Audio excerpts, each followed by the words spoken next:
Hey guys, time for another quickie. This one, we're going to do a replacement of the battery in my Nissan Xterra. It's a 2006, and I got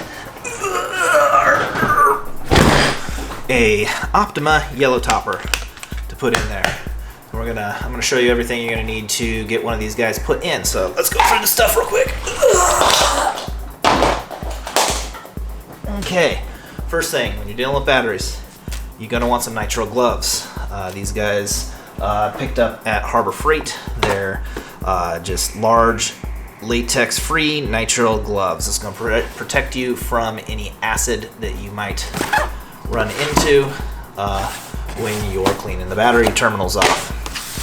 Next, this is a Nissan Xterra. It comes with a big old fusible link block. This may be different for your vehicle, but mine is corroded as hell, and that's one of the reasons that I'm upgrading the battery, doing the terminal, and this terminal itself, I'll have it linked in the description below with all the different parts that I got, but this one does not come with the actual connector to the battery itself. I got this guy as the interim. This is the OEM part, but I'm actually still trying to get a different part so that I can just do an extension, relocate this guy back further in the bay. That'll be at a later point.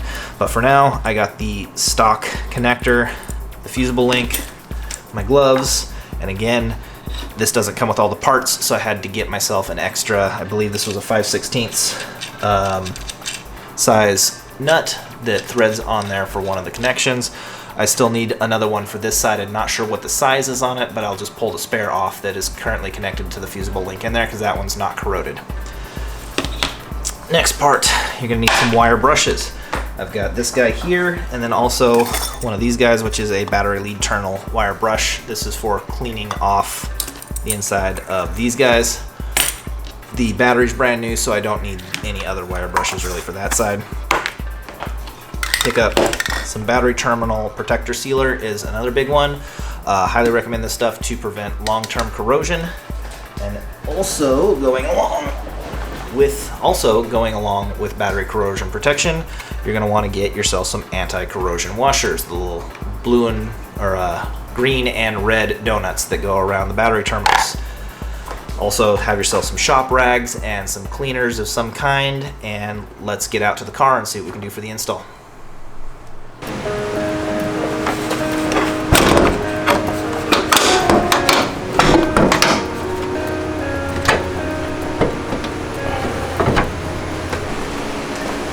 Alrighty, so step one, let's get the old battery out. You can see that it's pretty beat up and ugly. We've got rust and corrosion all over the positive battery lead terminal.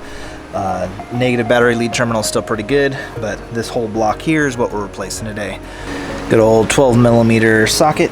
I'm going to do most of this. Always take off the negative battery lead terminal first, then work on the positive second. So before anything else, safety equipment.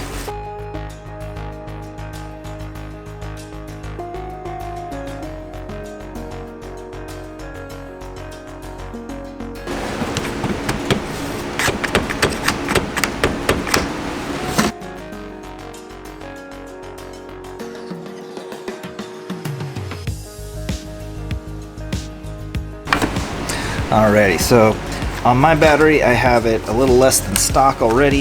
I have some straps to hold the battery in instead of standard battery post that goes across the top, and a different tray down the bottom. We're going to be replacing that stuff as well. I'll still be using these straps, but the tray is coming out.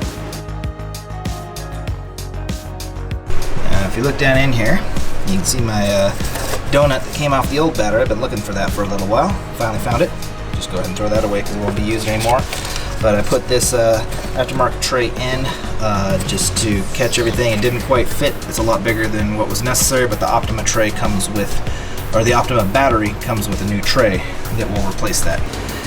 The next thing we need to do is take this fusible link all the way apart and get this fully disconnected so that we can reconnect all these wires and clean them off and get them connected to the new one. Again, these are very stuck on there, heat welded on place, or acid welded.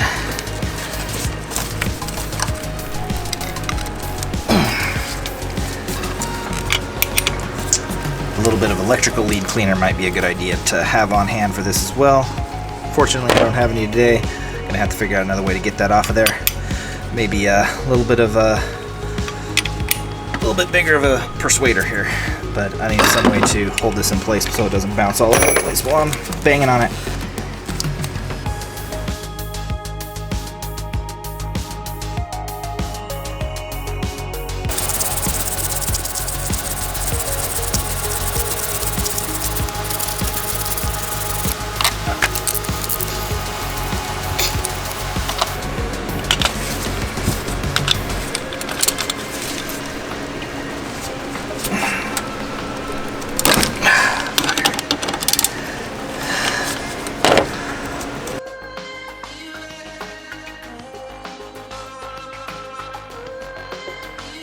Voila, so easy.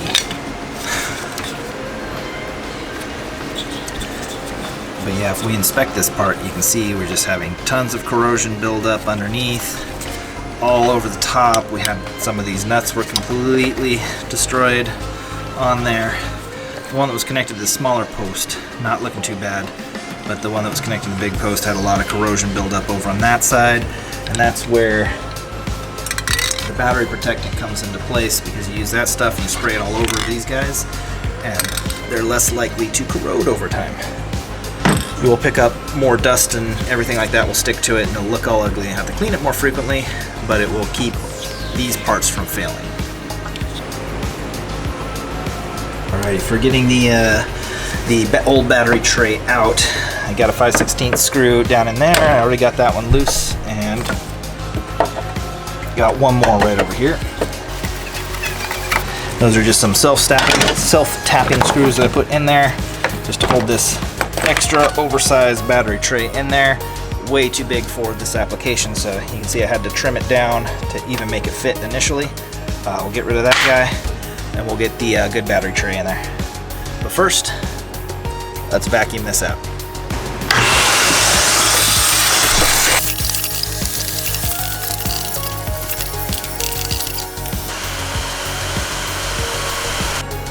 Another big thing that you should always do whenever you have a part taken out, make sure that you clean up the entire area to all those locations that you cannot normally reach while all the components are installed.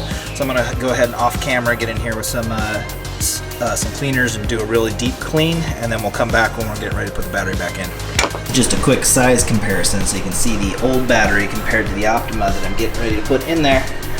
The Optima's a lot smaller. Takes up a much smaller footprint, and eventually I hope to be able to fit two in where that one battery used to be. Alrighty, got this fan here, drying it off because I put a little bit of spray paint down in there after cleaning everything off to make sure that it's nice and protected from any additional corrosion that could happen down underneath. So that paint is dry now. I need some new gloves. And so this is the tray that the Optima battery comes with. I'm going to take some self-tapping screws, screw some holes down through, get that in place, and then the battery will just snap down into that. But I also am going to put those battery straps around through this little slot that the tray has in it right here, and we'll go to town and get that guy locked in there here in just a sec.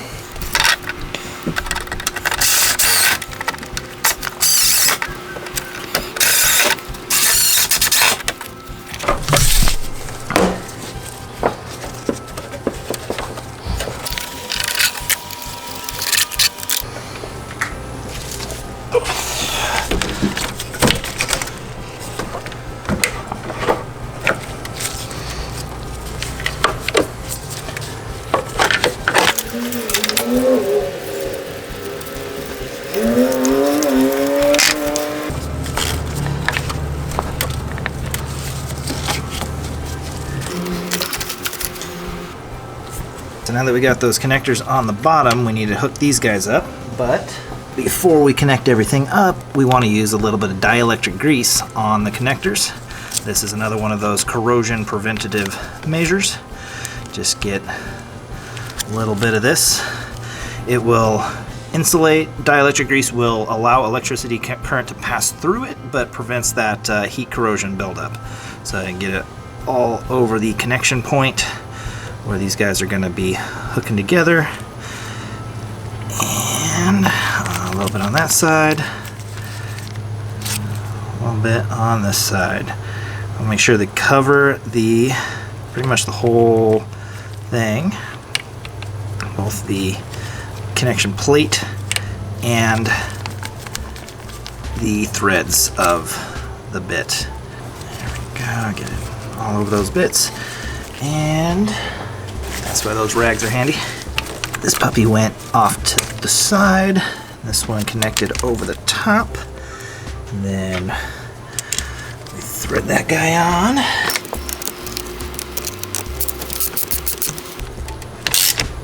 Doesn't need to be too tight, just hand tightened. Get this one on here. And we are reusing the bolt from before, but we cleaned it off very good so that it's not gonna have a bunch of corrosion build up on it. There's a 10 mil, where the other one is a 12 mil. Get that started to finger tight.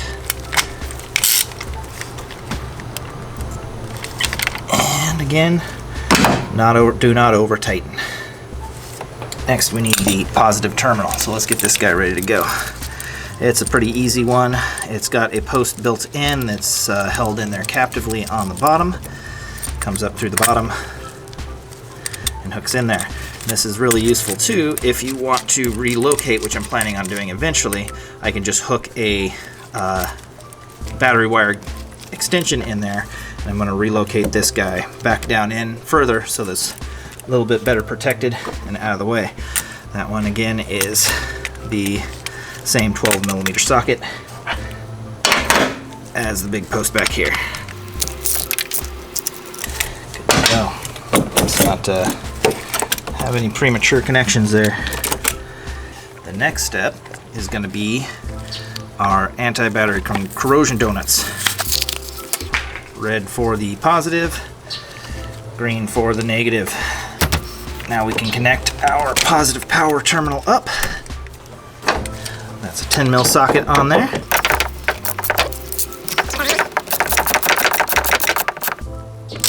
Don't over tighten these guys, they will snap pretty easily because they're pretty loose metal.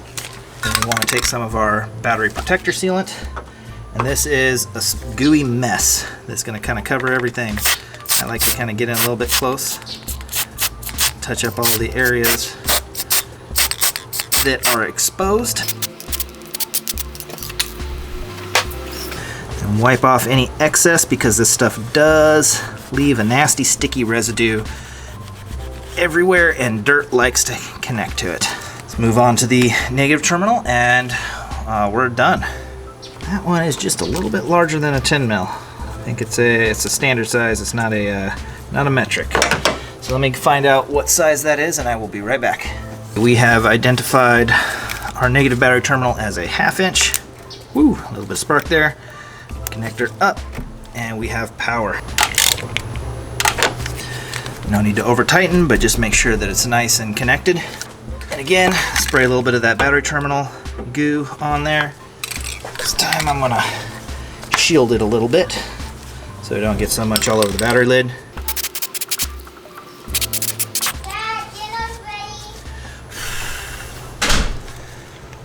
And on that note, we've got the battery installed.